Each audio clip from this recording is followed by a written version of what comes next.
అపోస్తలుల కార్యముల గ్రంథం 20వ అధ్యాయం. మొదటి నుండి 6 వచనాలు. ఆ అల్లరి అణిగిన తరువాత పౌలు శిష్యులను తన యొద్దకు పిలువనంపించి హెచ్చరించిన మీదట వారి యొద్ద సెలవు పుచ్చుకొని మాసిదోనియాకు వెళ్ళుటకు బయలుదేరెను. ఆ ప్రదేశముల యందు సంచరించి పెక్కుమాటలతో వారిని హెచ్చరించి గ్రీసునకు వచ్చెను. అతడు అక్కడ 3 నెలలు గడిపి వాడ ఎక్కి సిరియాకు వెళ్ళవలెనని ఉండగా, అతని విషయమై యూదులు కుట్ర చేయుచున్నందున మాసిదోనియా మీదుగా తిరిగి రావలెనని నిశ్చయించుకొనెను.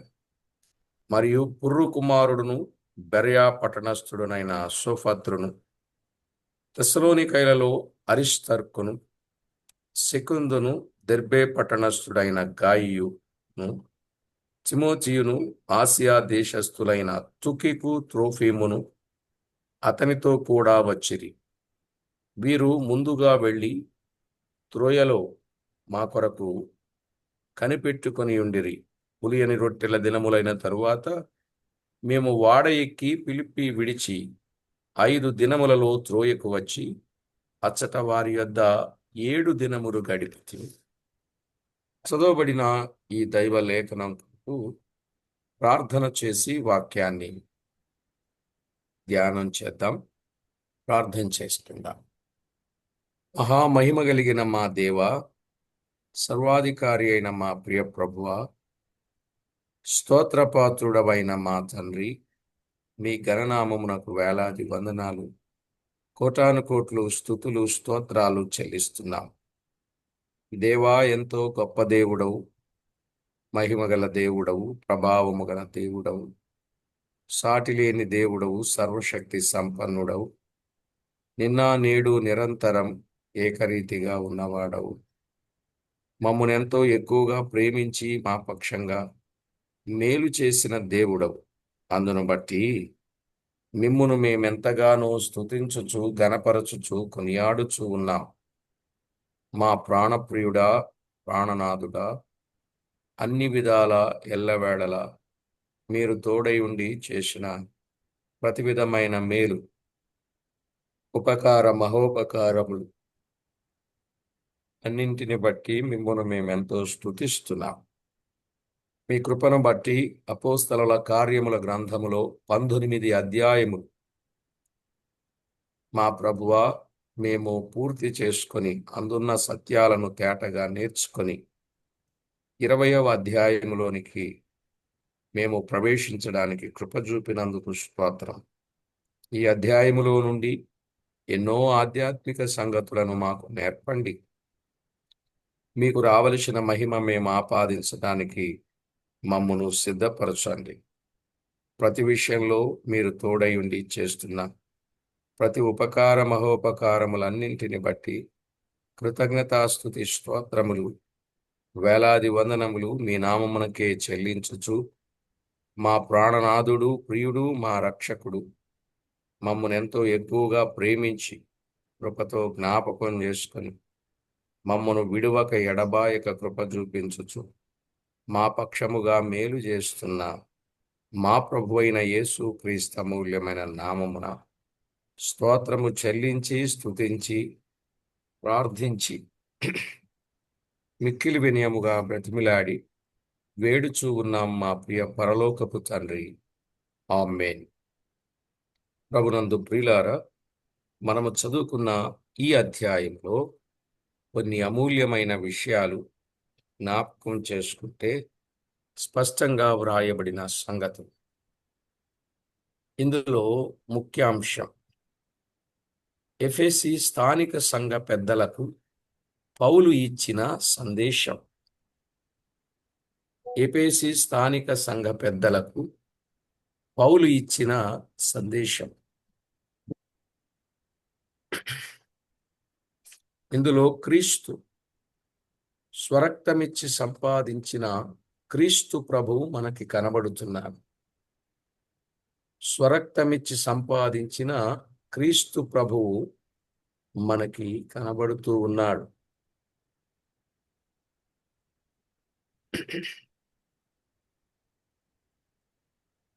ఇందులో భాగములు ఇందులో భాగములు 1-6 మాసిదోనియాలో అకయాలు చేసిన పరిచర్య. 1-6 వచనాలలో మాసిదోనియాలో అకయాలు చేసిన పరిచర్య. 7-12 వచనాలలో 7-12 వచనాలలో త్రోయలో చేసిన పరిచర్య.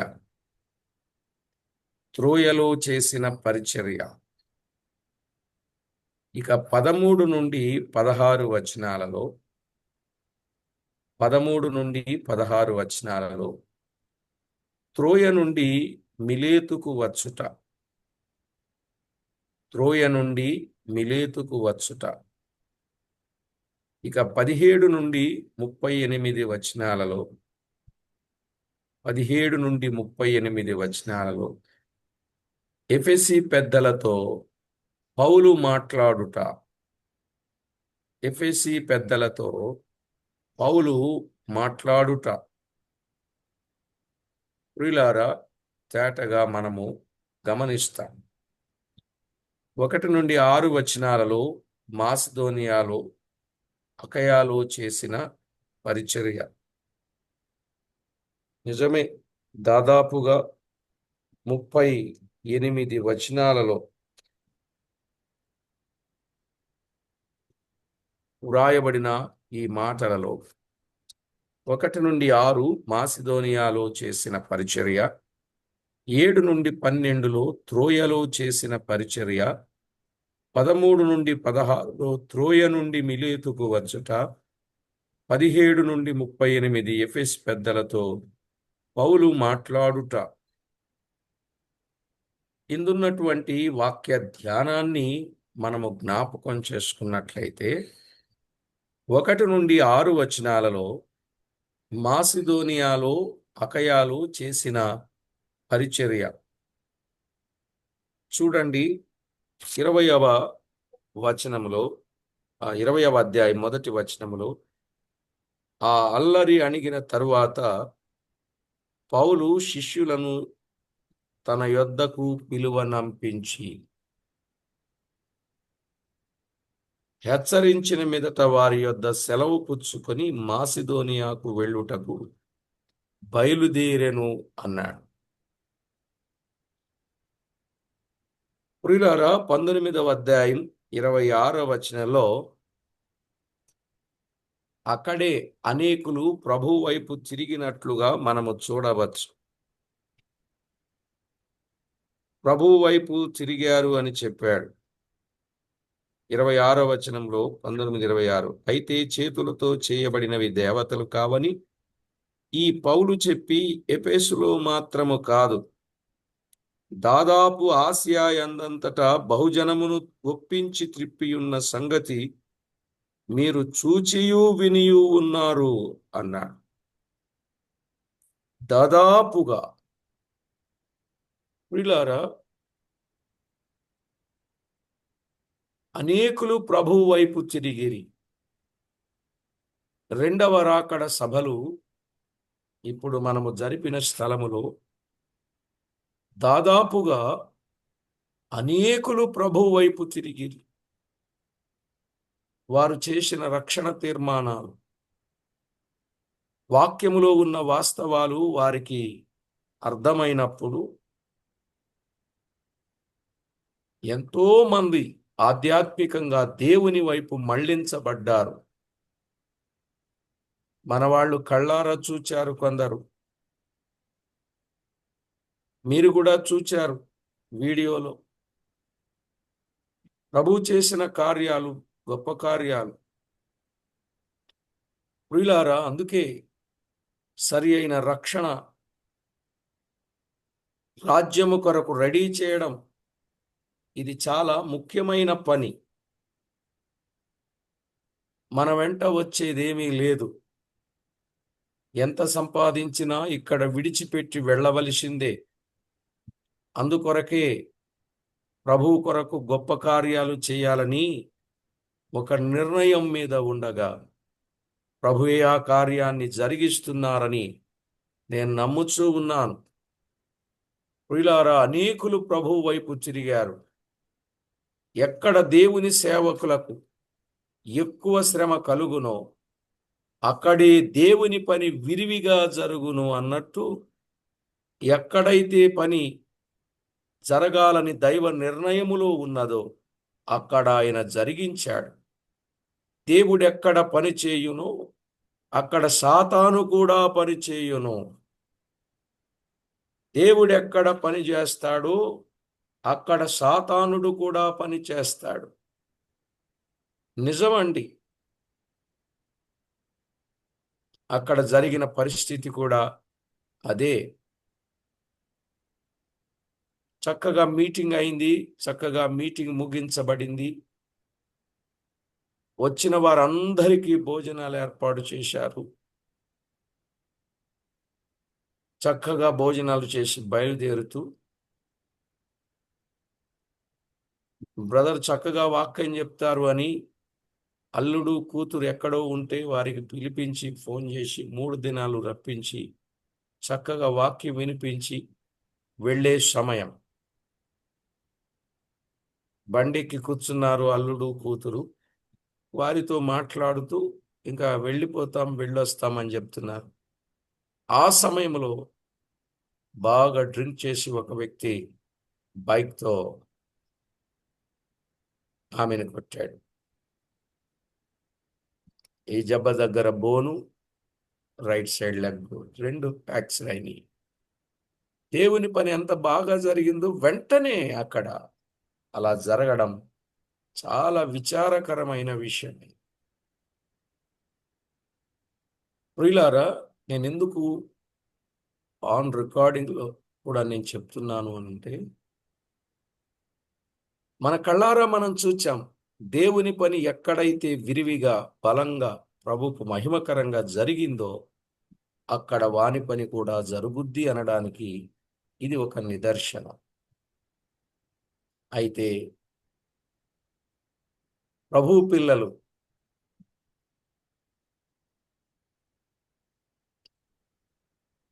మీటింగ్కి వెళ్ళారు, ఇలా జరిగింది అని రకరకాలుగా మాట్లాడితే ఒక సహోదరి ఆ ఊరిలో లేచి అలా మాట్లాడే వారి నోరు మూయించారట. ఆ వార్త కూడా వచ్చింది. వీళ్ళారా,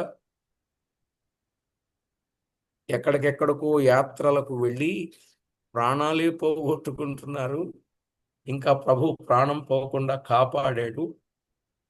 ప్రభు చేసిన గొప్ప కార్యం అని చెప్పి ఆమె ఎవరికి రాని ఆలోచనతో ఆమె మాట్లాడిందని చెప్పినప్పుడు ఊరి వారందరూ సైలెంట్ అయిపోయారని విన్నారు. ప్రభువు గొప్పవాడు, ఆయన కార్యాలు గొప్పవి. మరి ఈరోజు ఇప్పుడు ఆపరేషన్ కూడా చేయాలని అనుకుంటున్నారు. ప్రేయర్ చేయండి. దాదాపు 80,000 అడిగారు డాక్టరు. అంటే మీటింగ్స్ అయిపోయినా మీటింగ్స్ యొక్క ప్రభావం ఇంకా కనపడుతూనే ఉంది అనడానికి ఇదొక సాదృశ్యం. ప్రభు చిత్తమైతే ఈరోజు నేను హాస్పిటల్కి వెళ్ళాలని సిస్టర్ నేను బయలుదేరుతున్నా.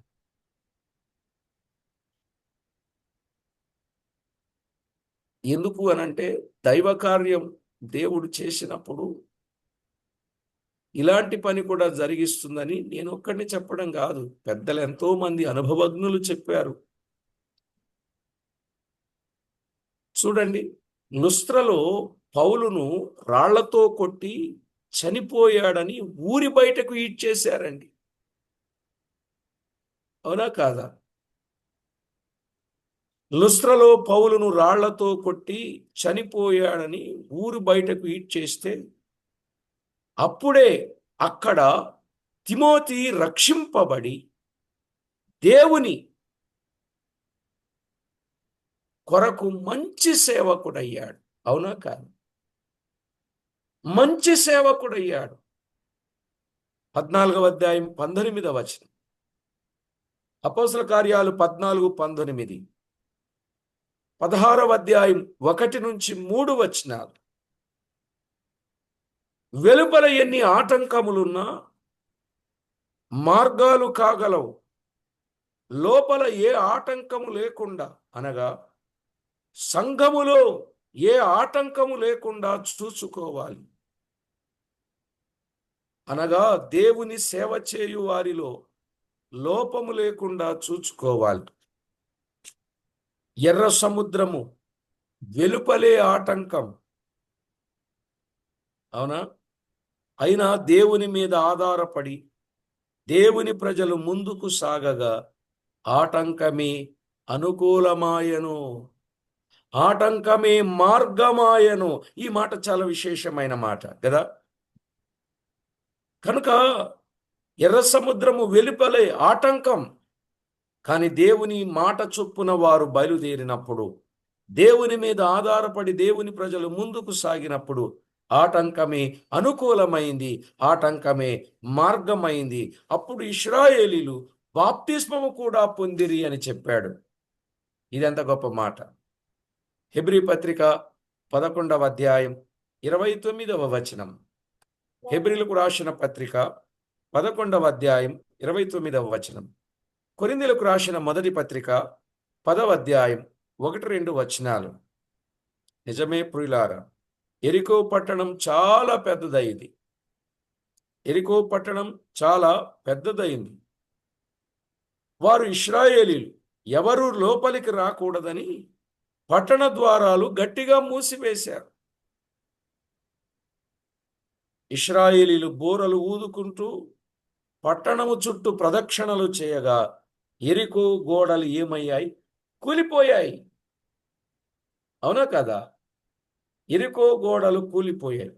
ఎన్ని ఆటంకాలు ఇశ్రాయేలీల జీవితంలో ఎదురైనా దేవుడు తోడై ఉండి ఆటంకాలను, అడ్డంకులను ఆయన తొలగించినట్లుగా చూస్తాం. గొప్ప విజయం కలిగిందండి. గొప్ప విజయం కలిగింది. అయితే ఇశ్రాయేలీల మధ్య పాపం ఉన్నప్పుడు చిన్న హాయి యొద్ద వారు ఓడిపోయారు. చిన్న పాపమే. ఆకాన్ అనే వ్యక్తి దొంగతనం చేశాడు. ఆ దొంగతనం మూలాన చిన్న హాయి మీద ఓడిపోవలసి వచ్చింది. ప్రియులారా, యెహోషువ గ్రంథం 6వ అధ్యాయం 1-3 వచనాలు. యెహోషువ గ్రంథం 6వ అధ్యాయం 1-3 వచనాలు మరియు 20వ వచనం, 21వ వచనం. అలాగే 7వ అధ్యాయం 1-5 వచనాలు. 1-5 వచనాలు.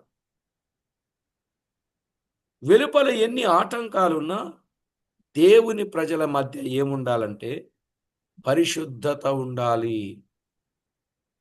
వెలుపల ఎన్నో ఆటంకాలు, అడ్డంకులు, అననుకూలతలు ఎన్ని ఉన్నా కూడా దేవుని ప్రజల మధ్య పరిశుద్ధత ఉండాలి. లేని ఎడల దేవుని పనులలో అపజయం కలుగుతుంది. దేవుని ప్రజలలో అపజయము కలుగుతుంది.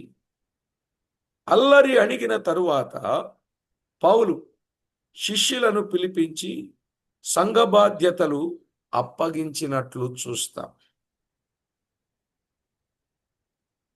అల్లరి అణిగిన తరువాత శిష్యులను పిలిపించాడు పౌలు, సంఘ బాధ్యతలు అప్పగించాడు. మాసిదోనియాకు వెళ్ళిరి అని మనం చూస్తున్నాం కదా. ఎఫెసు నుండి మాసిదోనియాకు 300 మైళ్ళు. ఎఫెసు నుండి మాసిదోనియాకు 300 మైళ్ళు. ఏమండి, ఎన్ని మైళ్ళు వెళుతున్నారో చూడండి, ఎంత దూరం వెళుతున్నారో చూడండి. మనము ప్రక్కనే కూడికి రాలేం, ప్రక్కనే ఉన్న సభకు రాలేం. వారు 300 మైళ్ళ దూరం వారు వెళ్ళారు అంటే నిజంగా దేవుణ్ణి వారు ఎంత ప్రేమిస్తున్నారండి, ఎంతో ప్రేమిస్తున్నారు. ఆయన ఎఫెసులో ఉన్నప్పుడే మాసిదోనియాకు అకయకు వెళ్ళవలెనని ఒక ఉద్దేశం కలిగినట్లుగా మొదటి వచనంలో మనం చూస్తాం. ఎక్కడున్నప్పుడండి? ఎఫెసులో ఉన్నప్పుడే మాసిదోనియాకు అకయకు వెళ్ళవలెనని ఉద్దేశము కలిగి ఉన్నాడు. అక్కడ నుండే యెరూషలేము కూడా వెళ్ళాలని ఉద్దేశము కలిగి ఉన్నట్లుగా మనము చూడగలం. 19వ అధ్యాయం 21, 22 వచనాలు. 19వ అధ్యాయం 21, 22 వచనాలు. అలాగే కొరింథీయులకు రాసిన మొదటి పత్రిక 16వ అధ్యాయం 5వ వచనం. 5వ వచనం. పౌలు తన రెండవ సువార్త ప్రయాణములో మాసిదోనియా అకయా ప్రాంతములలో పనిచేసినట్లుగా చూడగలం. తన రెండవ సువార్త ప్రయాణములో మాసిదోనియా అకయా ప్రాంతములలో పనిచేశాడు. 16వ అధ్యాయం 10 నుండి 18వ అధ్యాయం 18 వరకు మనము చూడవచ్చు. పౌలు తన రెండవ సువార్త ప్రయాణములో మాసిదోనియా అకయా ప్రాంతాలలో ఆయన పనిచేశాడు కదా. 16వ అధ్యాయం 10 నుండి 18వ అధ్యాయం 18వ వచనం వరకు. అది ఐరోపా ఖండములో ఉన్నది. పౌలు ఎఫెసులో తిమోతిని మాసిదోనియాకు పంపినట్లుగా చూస్తాం. తిమోతి మాసిదోనియా నుండి వచ్చిన తరువాత తిమోతి ఎఫెసులో ఉండవలెనని హెచ్చరించినట్లు చూడగలం. తిమోతి పౌలు ఎఫెసులో ఉన్నప్పుడే ఎక్కడికి పంపాడు? మాసిదోనియాకు పంపాడు. ఇప్పుడు తిమోతి మాసిదోనియా నుండి వచ్చిన తర్వాత తిమోతి ఎఫెసులో ఉండవలెనని హెచ్చరించి మాసిదోనియాకు వెళ్ళాను.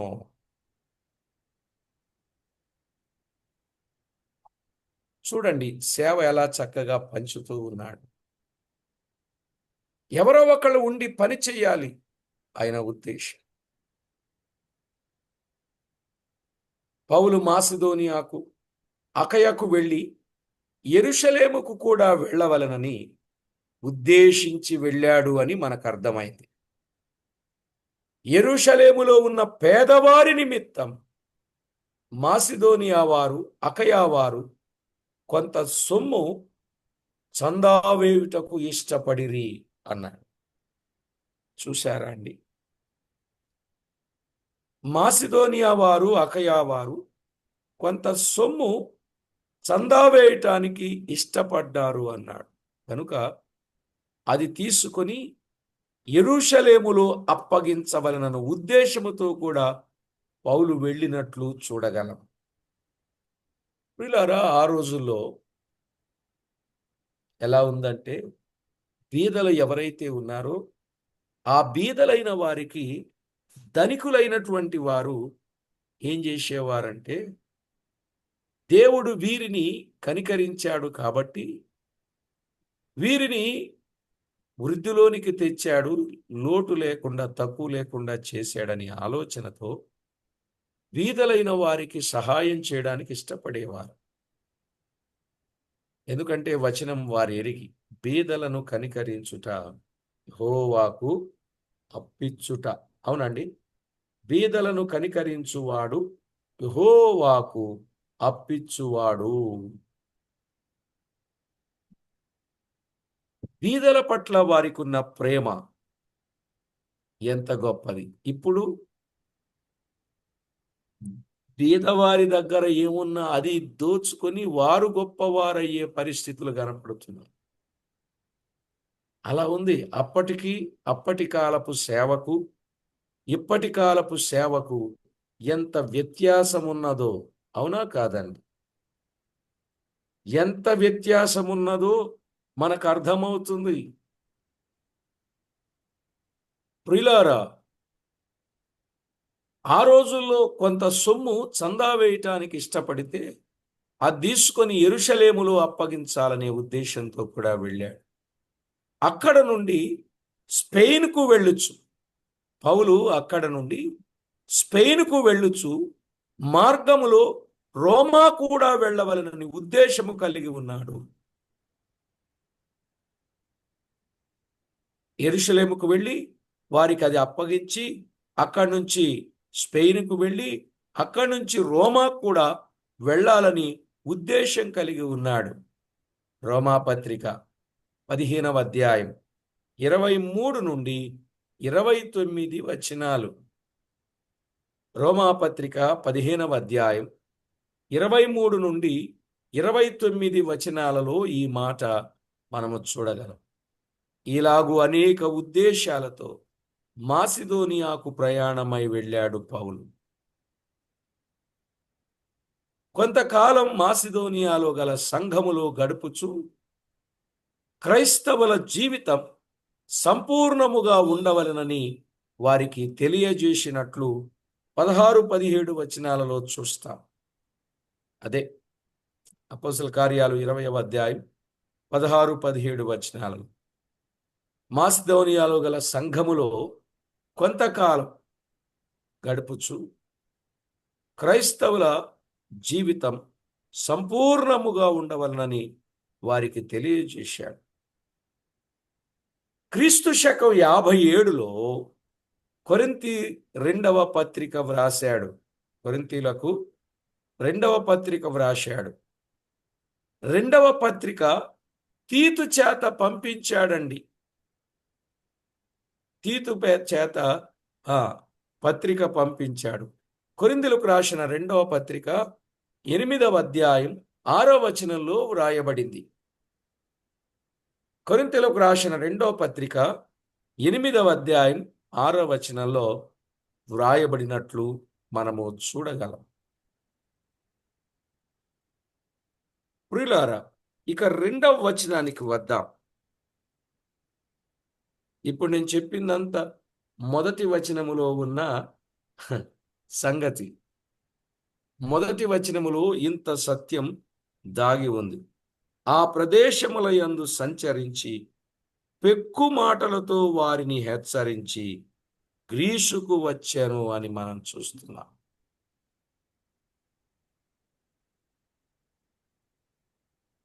నిజమే ప్రియులారా,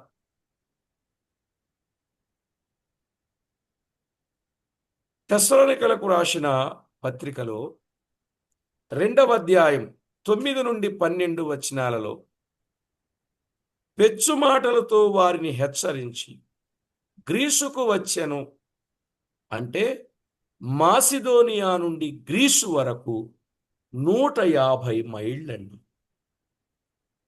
మాసిదోనియా నుండి గ్రీసుకు ఎంత దూరం? 150 మైళ్ళు.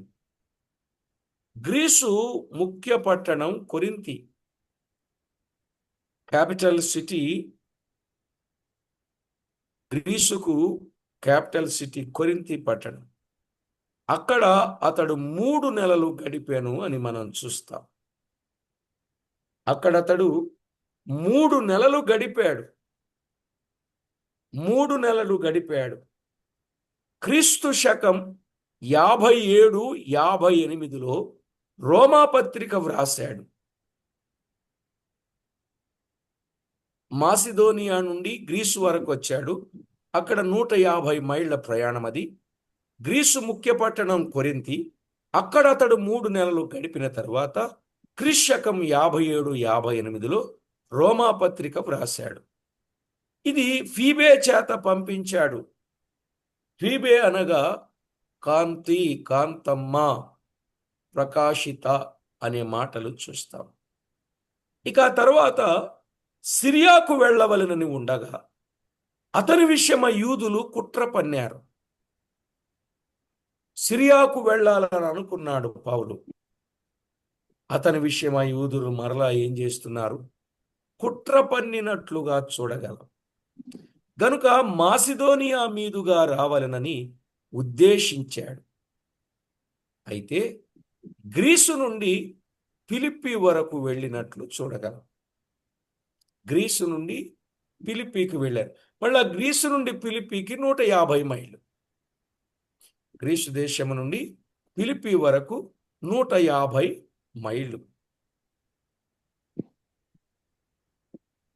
ఇక ఆ తర్వాత ప్రియులారా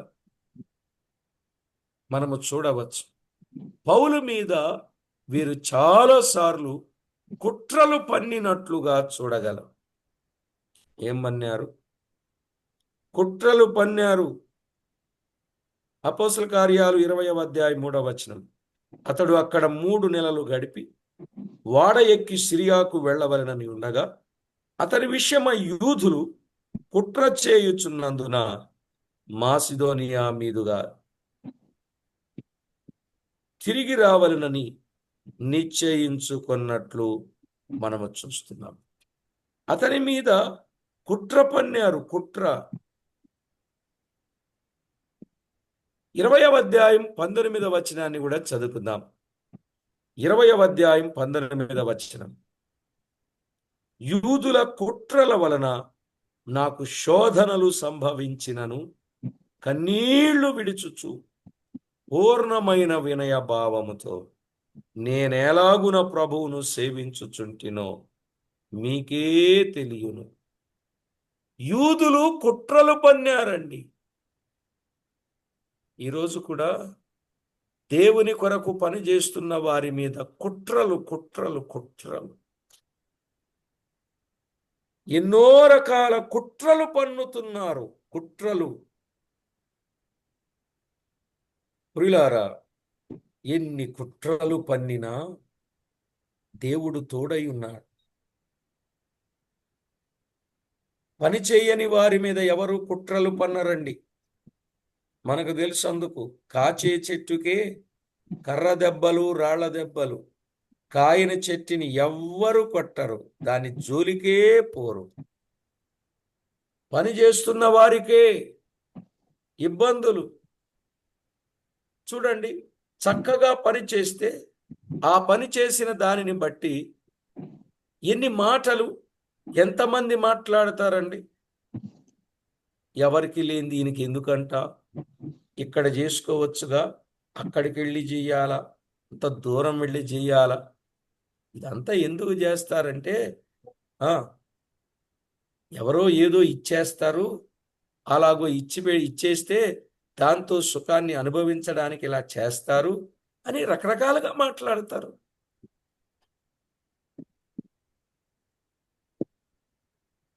ఇంకా కొంతమంది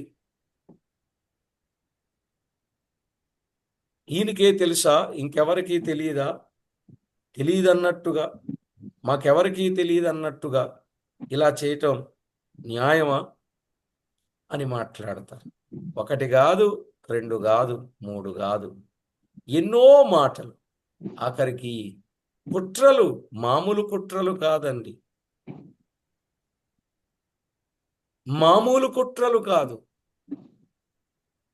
వెళదాం, దేవుని పనిలో పాలివారం అవుదాం, మనము చేయగలిగిన సహకారాన్ని అందిద్దాం, చేయగలిగిన ప్రార్థన మనము చేద్దాం, ప్రభు పని ఉజ్జీవకరంగా, ఆయనకు మహిమకరంగా ఆత్మలు రక్షించబడాలి, దైవరాజ్యమునకు వారసులు కావాలని ఆశతో పనిచేసే వారికి మనము తోడ్పడాలి.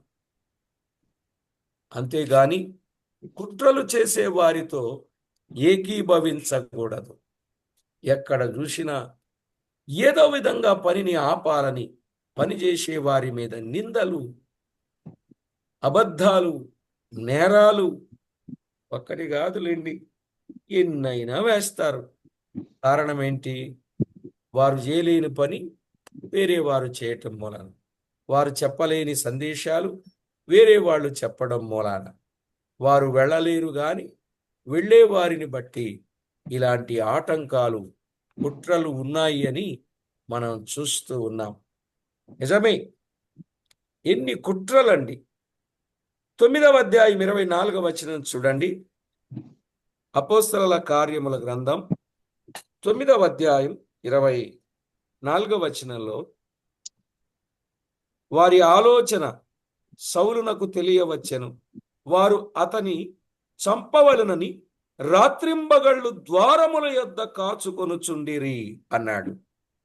రాత్రింబగళ్ళు అతన్ని చంపాలని ద్వారముల యొద్ద కాచుకుంటూ ఉన్నారటండి. చూడండి ఎలాంటి కుట్రలు చేస్తున్నారు. ఇక 13వ అధ్యాయం 49, 50 వచనాలు. 13, 49, 50 వచనాలు. ప్రభు వాక్యం ఆ ప్రదేశమందంతటా వ్యాపించెను గాని యూదులు భక్తి మర్యాదలు గల స్త్రీలను ఆ పట్టణపు ప్రముఖులను రేపి పౌలునకును బర్నబాకును హింస కలుగజేసి వారిని తమ ప్రాంతముల నుండి వెళ్ళగొట్టిరి. తమ ప్రాంతముల నుండి వెళ్ళగొట్టిరి. ఈవేళ సేవకులకు సేవకులే విరోధులవుతున్నారు.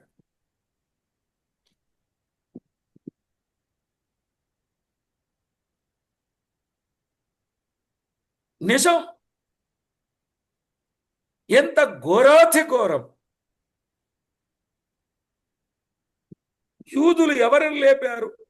భక్తి మర్యాదలు గల స్త్రీలను ఆ పట్టణపు ప్రముఖులను రేపి పౌలునకు బర్నబాకును హింస కలుగజేశారు.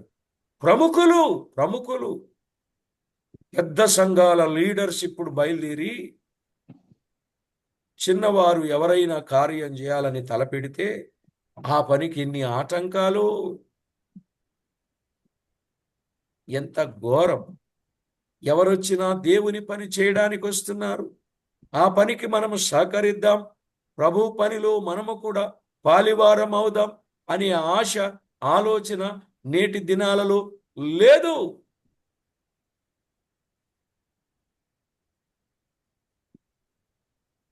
హింస కలుగ చేయడం చూస్తాం. వీరు తమ పాదధూళిని వారి తట్టు దులిపివేసి ఈ కొనియాకు వచ్చిరి అని చూస్తున్నాం. పాదధూళిని తులిపేశారట, ఈ కొనియాకు వచ్చారు. అర్థమైందండి? అయితే శిష్యులు ఆనందభరితులై పరిశుద్ధాత్మతో నిండిన వారైరి. ఇంత చేస్తే దేనికి భయపడకుండా ఆత్మచేత నింపబడి వారు ఆనందభరితులయ్యారు అని వ్రాయబడింది. కుట్రలు, ఎన్ని కుట్రలండి, ఎన్ని కుట్రలండి. 23వ అధ్యాయం అపోస్తలుల కార్యాలు 23వ అధ్యాయం 12, 13 వచనాలు. 12, 13 వచనాలు. ఉదయమైనప్పుడు యూదులు కట్టుగట్టి తాము పౌలును చంపు వరకు అన్నపానములు పుచ్చుకొనమని ఒట్టు పెట్టుకొనిరి. ఈ కుట్రలో చేరిన వారు 40 మంది కంటే ఎక్కువ. ఏమండి, చూసారా కుట్ర ఎలా ఉందో? ఉదయమైనప్పుడు యూదులు కట్టుకట్టి తాము పౌలును చంపు వరకు అన్నపానములు పుచ్చుకొనమని ఒట్టు పెట్టుకునిరి. ఏమండి, చంపే వరకు అన్నపానాలు కూడా తినమని ఒట్టు పెట్టుకున్నారండి. ఇక నిందలు, నేరాలు మోపితే పెద్ద సమస్య కాదు, చంపడానికే చూశారంటే ఇక మీరే ఆలోచన చేయండి. అందుకే ప్రవీణ్ పగడాల గారిని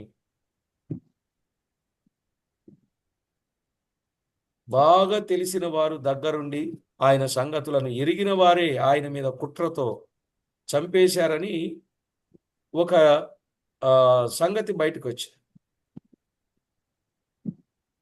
అంటే ఇవన్నీ రూమర్స్ అన్నమాట.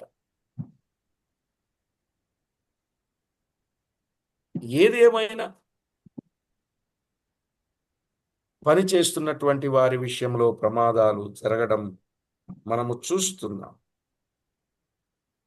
ఈ కుట్రలో చేరిన వారు ఎంతమంది ఉన్నారండి? 40 మంది కంటే ఎక్కువ. ఎంత కుట్రలు చేశారు. అసలు చూడండి, పౌలును చంపే వరకు అన్నపానాలు పుచ్చుకోమని ఒట్టు పెట్టుకున్నారంటే ఎంత ఘోరాతి ఘోరమో చెప్పండి ప్రియులారా.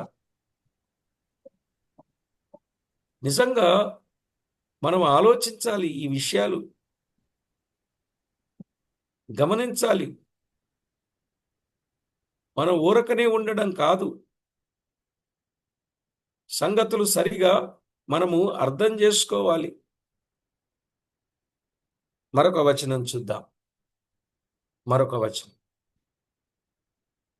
25వ అధ్యాయం 13వ వచనం. కొన్ని దినములైన తరువాత రాజైన అగ్రిప్పయు బెర్నికేయు ఫేస్తు దర్శనము చేసుకొనుటకు కైసరకు వచ్చిరి. కైసరకు వచ్చిరి.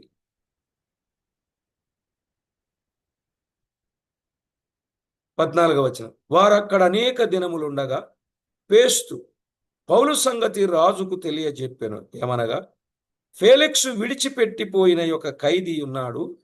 నేను యెరూషలేములో ఉన్నప్పుడు ప్రధాన యాజకులను యూదుల పెద్దలను అతని మీద తెచ్చిన ఫిర్యాదు తెలిసి అతనికి శిక్ష విధింపవలనని వేడుకొనిరి. శిక్ష విధింపవలనని వేడుకొనిరి అనే మాట మనము చూస్తున్నాం. చూడండి, ఎంతమంది ఏ విధంగా పౌలు విషయం ఇబ్బంది కలుగ చేయడానికి చూస్తున్నారు మనకు అర్థమవుతుంది. నిజమే ప్రియులారా, ఎన్ని రకాలుగా ఎన్నిసార్లు కుట్రలు పన్నినా వాటన్నింటి నుండి పౌలును తప్పించి దేవుడు కాపాడాడు. అవును, అలాగునని పిల్లనిచ్చిన మామగారండి. ఎవరండి? పిల్లనిచ్చిన మామగారు సొంత అల్లుణ్ణే చంపాలనుకున్నాడు. అవునా కాదా? సౌలు దావీదును అనేక సార్లు చంపాలనుకున్నప్పుడు దేవుడే కాపాడాడు. సమూయేలు మొదటి గ్రంథం 23వ అధ్యాయం 14 నుండి 18 వచనాలలోను, సమూయేలు 2వ గ్రంథం 4వ అధ్యాయం 12వ వచనంలో చూస్తాం. సరేలే, పౌలు ఆసియా వచ్చుచున్నాడు. పౌలుతో కలిసి 7 మనుషులు ప్రయాణము చేస్తూ ఉన్నారు. పౌలుతో కలిసి ప్రయాణము చేయుచుండిరి. వారెందుకు వచ్చారో వివరాలైతే మనకు కానరావు. వారెందుకు వచ్చి ఉండిరో వివరాలు చెప్పలేదు. పౌలుతో కలిసి కొందరు సేవా సంబంధముగా వచ్చేది సహజమే. పౌలు వెంట కొంతమంది ఉండే మాట నిజమే. ఇప్పుడు కూడా అందుకే వచ్చి ఉన్నారు కాబోలు. యూదులు కుట్ర చేసి ఉన్నారని చూసినా కూడా బహుశా వారు పౌలు కాపుదలకు వచ్చి ఉన్నారు కాబోలు. యూదులు పౌలు మీద కుట్ర చేస్తున్నారని వారెరిగి పౌలును కాపాడడానికి వారు వచ్చి ఉండొచ్చు. వాళ్ళలో బెరయా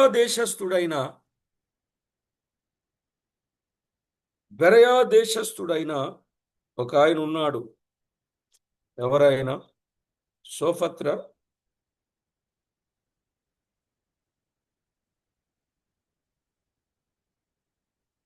బెరయా పట్టణస్థుడైన 4వ వచనం. సోఫత్రును, తెస్సలోనికైలలో అరిస్తర్కును, సెకుందును, దెర్బే పట్టణస్థుడైన గాయియు, తిమోతియు, ఆసియా దేశస్థులైన తుకికు, త్రోఫీమును అతనితో కూడా వచ్చిరి. అందుకే మన బ్రదర్స్ కొంతమంది వస్తూ ఉంటారు. ఎందుకు? తోడుగా ఉండడానికి, విడిచి తిరగడానికి కాదు, తోడుగా ఉండడానికి వచ్చారు. ఆయనకు ప్రమాదం ఉంది, ఆయనకి థ్రెట్ ఉంది. అందుకే సహోదరులు కనిపెట్టుకొని ఉన్నారు. చూడండి, దావీదా నాయనా, నీవు ఇశ్రాయేలీలకు దీపము వంటి వాడవు, నీవు యుద్ధానికి రావద్దు అని వారు ఎందుకు చెప్పారు అంటే, దావీదు గాని చనిపోతే 10,000 కొలది ప్రజలు నష్టపోయినట్లే అనేది ఆ రోజుల్లో వారెరుగుదురు. అందుకే ఎంతో జాగ్రత్తగా కాపాడినట్లుగా మనము చూస్తాం.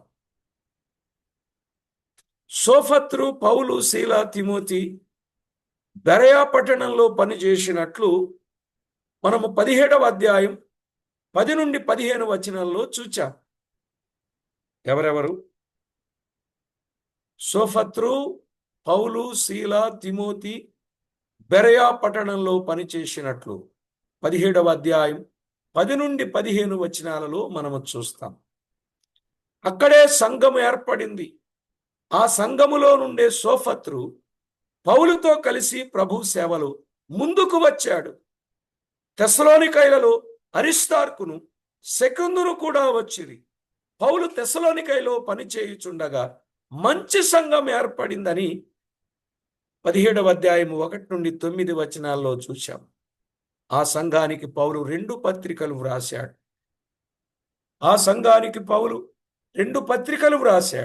ఆ సంఘములో నుండే అరిస్తార్కును, సెకుందును ప్రభు సేవలో కొనసాగారు.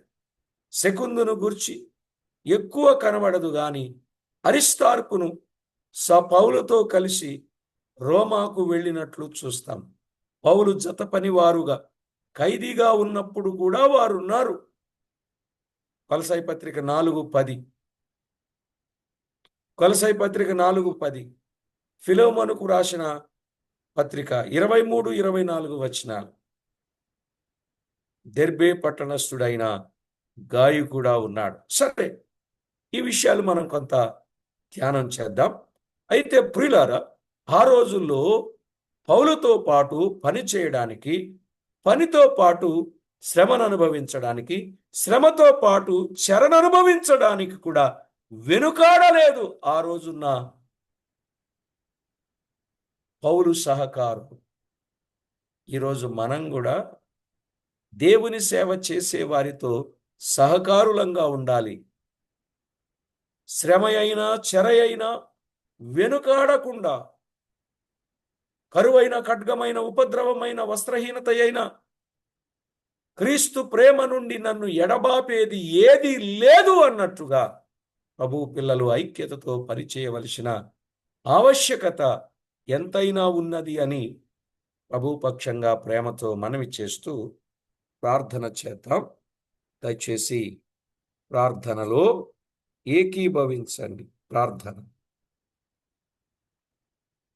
పరిశుద్ధుడవైన మా తండ్రి, పరమందు ఆసీనుడవైన మా దేవ, మీ ఘననామానికి వందనాలు, స్తుతులు, స్తోత్రాలు చెల్లిస్తూ, ఎంతో గొప్ప దేవుడవు, మమ్మల్ని ఎంతో ఎక్కువగా ప్రేమించిన వాడవు, మాకై ప్రాణమిచ్చి మరణించి తిరిగి లేచిన ప్రాణప్రియుడవు, అందుకొరకై స్తోత్రం. మమ్మల్ని ఏమాత్రము విడువలేదు, ఎడబాయలేదు. మమ్మను కన్న తండ్రిగా మా పక్షంగా మీరు చేసిన మేలులన్నింటిని బట్టి వందనాలు నాయన, స్తోత్రాలు. విడువక ఎడబాయక కృప చూపారు.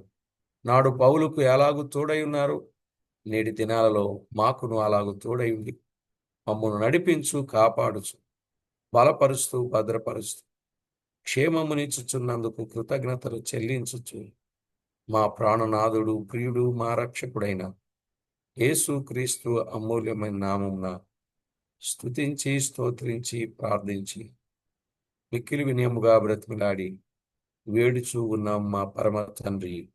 ఆమేన్. ప్రభునందు ప్రియులారా,